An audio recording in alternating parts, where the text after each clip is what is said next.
Jeroen, welcome back for lesson 7. And this lesson, we're going to talk about the business model, or where everything comes together as an alpha version for your business. There are some key ingredients here that we've learned from the previous lesson in order to have the ingredients ready to cook this meal, which is going to be your business.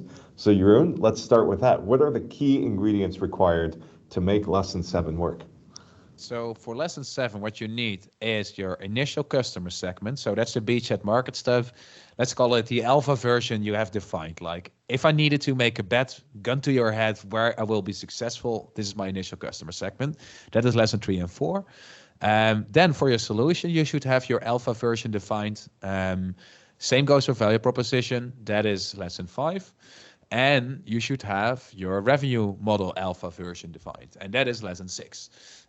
If you missed any of those lessons, I would urge you to go back and redo the assignments, because each assignment helps you to get the outcome that is an ingredient for this lesson. And of course, this all works in a circular way. So if you feel like at this point you want to go back and tweak a lesson or tweak the results or do it again, then you're always welcome at any point to discuss that with your mentors.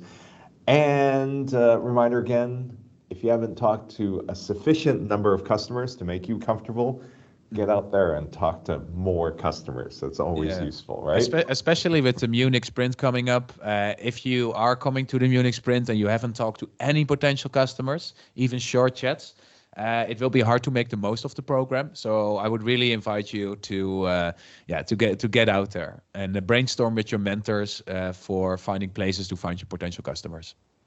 Excellent. And Jeroen, in this lesson, we're going to focus on the big picture. So what we've done is we've given you little bits to work on, and now it's about the big circle, right? Yeah. I always like to think of this as constructing the car. So we have designed an engine, we have designed a steering wheel and axles and wheels and a chassis. And now in this lesson, we're going to put everything together to look like, hey, what does the car that we have designed look like actually? And because we're working in sustainable transportation, let's make that a bus. Okay. Or a train. Happy to do so. Excellent. The best way to probably do this is to start with an example. So I think that what we've done is create some abstract ideas, and maybe at this point your business is still hasn't come together yet in terms of all the components. But Jeroen, you've given us 2 examples here. One is Spotify, and the other one is Airbnb. And maybe through these examples, we can try and see this process become solidified, and then going through this process, then define what is this business model as a whole going to end up looking as. Perfect. Yeah. So let's start with the Spotify example. So a business model, and as in any model, it represents something else. So a business model represents your business, and a business is an organization that creates a product, and with that product generates value, and with the revenue model of the previous lesson, captures some of that value. So your business model should explain how do you generate and capture value in total. And we're using Board of Innovation's Business Model Toolkit. So this is not the same as the Business Model Canvas, but this creates what they like to call a system view of a business with the required actors and things that they generate. So if we are going to tear apart Spotify, you see it in the center. First, we're going to look on the left side, and you see that there's music labels with 2 arrows connected. Well, music labels give Spotify their song catalog. In return, the music label gets analytics and royalty fees. That's the way that these organizations work, right? And then there's artists that are underneath the music labels, and they give their song catalog to the music label. Now, a little side note, by now you can upload your own music to Spotify. The music labels are being made a little less powerful, but when Spotify was launched in, I think, 2007, this was how the music industry functioned, basically. Now we're going to the right side, where you have the consumers, which are the users. And as you can see, Spotify has 2 types of user groups. They have free users and premium users. Let's start with the free users. So the free users, they get a listening experience from Spotify by listening to the music. And in return, knowingly or unknowingly, they give their listening data, but they're also exposed to ads. So for Spotify, the ad exposure is part of their business model because at the bottom of Spotify, you see the ad revenue coming from the advertiser. And in return, Spotify gives them analytics on the ads. So without free users, without the advertiser, the free user business model and the revenue coming from the ads cannot work. However, there is also premium users, and the premium users also get a listening experience. And in the diagram, it's missing, but they are giving money, subscription fee to Spotify directly. And then there's the last arrow that we can explain is that free and premium user, they can exchange playlists with each other. And this map explains more or less all the value that's being generated within the Spotify ecosystem that they have created for themselves. And it's very simple. It should be self-explanatory. If not, in the lesson, there's a link to an article that explains this in a little bit more detail if you need some extra explanations here. That's excellent. And in this diagram, I see a lot of places where, at first glance, intuitively, I as a user wouldn't see value. Like, for example, well, now more people know that your data is valuable, but turn back the clock 10 years, and this wouldn't be an intuitive thing, that the data itself can be something valuable that an app can provide, right? Now it's much more common sense. And perhaps this leads me to think that there might be businesses that start with one clear revenue generation stream, which might be a more straightforward transaction, such as, in the Spotify case, Spotify pays the label for use of or licensing of that label's music, right? That is like the straightforward transaction that I would think Spotify operates on. Or YouTube Premium pays Spotify money directly to take away ads. Like those are the two that are most direct. But you've illustrated that there's all these indirect things that also create value, and perhaps we can use this as an example to help the customer from the other person's shoes, right? Because we, starting a business, we're like, we want to offer value, but the thing that we're offering might not be the most valuable thing if you turn the tables around. Exactly, and here comes the power of those interviews that you should have done, because I have seen many startups in this position, and whenever they have a digital product, they say, oh, and then we will sell the data. They will just assume there's people queuing up for their data. And I know that Philips, big company, with their Hue lights, at some point, someone internally imagined that they could resell the data of how people are using their Hue lamps. Well, surprise, surprise, nobody could give a flying F about that data. They couldn't sell that. So here it's very important to think about, okay, what have I learned that my potential customers value about my solution? An advertiser wanting to have some analytics, or maybe even more interesting, the music label wanting to know which songs are trending and which songs are not. That's extremely valuable. I think, for example, that Shazam, a company that we all might have on our phone that can identify music on the spot, they had big issues with identifying a working business model for them, or revenue model, I have to say. At some point, they did that you could get extra information when you are Shazamming during a commercial, and then you would have this two-screen interface. And nobody cares, because nobody wants extra information during a commercial. But what they are doing right now, they're selling to record labels how often music is being Shazammed.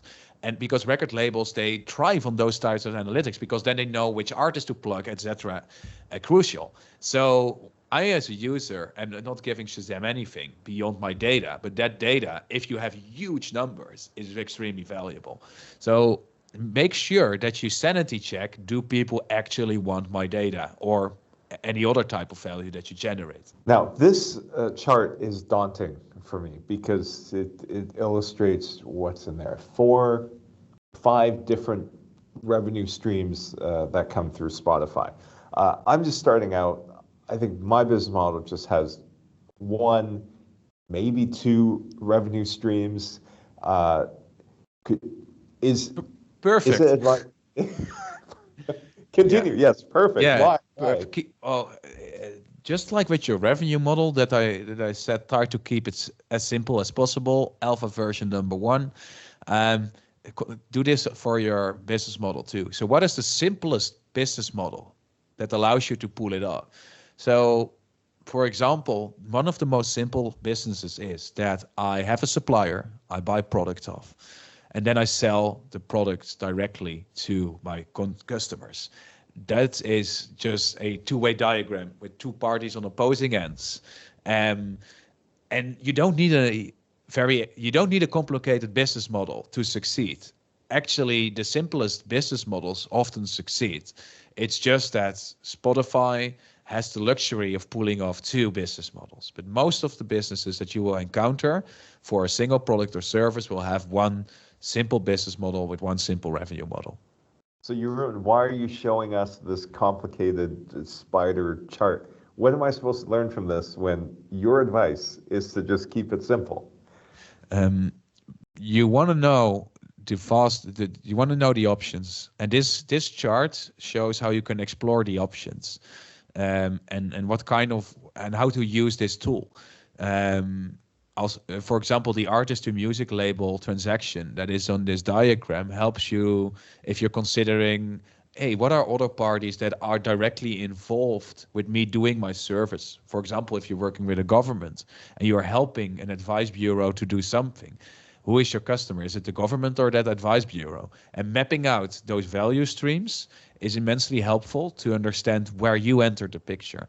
So also consider this a thinking tool. And I wanted to show how extensive you can get with this thinking tool, but there's no requirement of getting complex. And maybe this is also promising because if our first idea doesn't work, we can probably try something else with the same client. We don't have to, maybe it's not the client that's the problem, but the way that we're approaching Definitely. generating revenue with the same client. Yeah. I've seen many business model pivots, and most of the business model pivots I have seen are simplifications, not complexifications, if that's a word. Got it. Let's get a bit more concrete to end off this conversation. So you've outlined for us some tasks for this lesson, and especially I want to talk about the business model toolkit that you've kindly provided in Miro as a template for us already. Yeah. What would you say is the key takeaway that you want us to get after completing this toolkit? It looks a bit daunting, I must admit. Okay. Yeah. So there's a business model toolkit template in Miro, and you can just create a free account and copy the template. And there's an example basic business model over there that's extremely simple. So I would just start it with updating the names on that one. But my main goal is for you to create a visual overview for yourself. And I've worked with this tool with dozens of founders, and this tool allows you to take a step back and assess the puzzle pieces that you have. And in that idea of the taking a step back, I want you to give yourself a rating. And I do not want you to rate your entire business model, but you have, as you saw with the Spotify example, a couple of notes. And I want you to rate on a scale from 1 to 5. How sure are you of that particular node in your model? And for example, your customer is one node and you've spoken to 3 and they all seem enthusiastic. Well, maybe that's already 4 out of 5. Have you not spoken to a potential customer at all? Well, that node would then still conceptually exist, but you would rate it with 1 out of 5. I'm suggesting you add those numbers with post-its. There's in the lesson we have a figure of how you can do that. And if you do that for all the elements in your business model, also the price, maybe you set the price to a certain point and you have had some feedback that customers are willing to pay, but pricing is still uncertain. Maybe you rate it 3 out of 5. And let's say you haven't discussed any pricing, maybe that becomes 1 or 2 out of 5. And if you do this for all the nodes and you take a step back, you can immediately see the weak spots in your business model, thus in your business. And this would allow you to identify your priorities for the weeks and months upcoming. Amazing stuff. And you've actually illustrated this in like a little card sequence. What value does drawing out the nodes have for developing this business model? Like, what do we do with the weak nodes, and what do we do with the strong nodes? I would take that to your mentor and say, hey, Mm. this is my assessment of my own business. So instead of an entrepreneur, you're now a doctor, and your business is the patient lying on the table. And the patient says, hey, I'm not making any money yet. And then you say, I'm going to identify where, like, which elements are ill or underdeveloped right now. So depending on the element, it could get high priority. For example, if you see like, hey, I still haven't validated that there is anyone that wants a solution, you might want to prioritize that. Or maybe you have done that, but the pricing is uncertain. You might want to double down on these pricing talks with your potential customers. It can also be that you figure out, okay, I think I know those things, but I have not found a supplier yet. Sometimes founders forget about, oh shit, I need to make my product too. Well, maybe you want to send out a couple of emails to potential suppliers to see if anyone exists that can produce the thing that you have in mind. So depending on the number, you can bump it up or down. This is not a verbatim priority list. Sometimes you can say, okay, there is this extra revenue model that I have in mind, but which ranks 1 out of 5, but I'm postponing that for now to focus on my main revenue model. This is more of like a weather map where you can see, oh, it will be low here, and then you can reflect on that. Like, okay, do I need to address this concern right now, or am I okay with, for example, that the supplier, let's very often, if you are an engineer, you can make the first 5 prototypes yourself. You don't need a supplier. Let's say you need a supplier from 50 and up, but you don't have 50 and up sales. Still, that supplier can be ranked 1 out of 5, but is it really valuable to spend all your time on developing that supplier relation, or is it more valuable to build a prototype and test it with your customer? And this is about weighing the consequences of these actions. And here's, I think, where your mentors can come in with their experience to help to weigh those decisions. Well, that's very cool. It's the first time that the big picture have really come together for me. Again, none of this can really happen without first talking to your customers. So that's we're in lesson 7, and we're still harking on that point. It's nice to see it visually, and I suspect it'll be nice for the mentors too to see this whole process mapped up in a visual map. So I think that would be. Hopefully there's some aha moments in lesson 7. You got anything to add before we send them off on this module? Well, if you have something visual, please do share it on the Slack channels with us, because I'm happy to see, I'm very curious to see what you come up with. I'm there not 24/7 because I do have a sleep pattern, but I can I can give you some extra pointers like, hey, this is also how you could approach this, or it looks fine. So if you're looking for quick feedback, you can either share it on the public channel with everyone for everyone to see, which can be scary. So you can also just DM me, and we'll be happy to give you some pointers and give you some feedback. Excellent. And see you all in Munich. See you in Munich.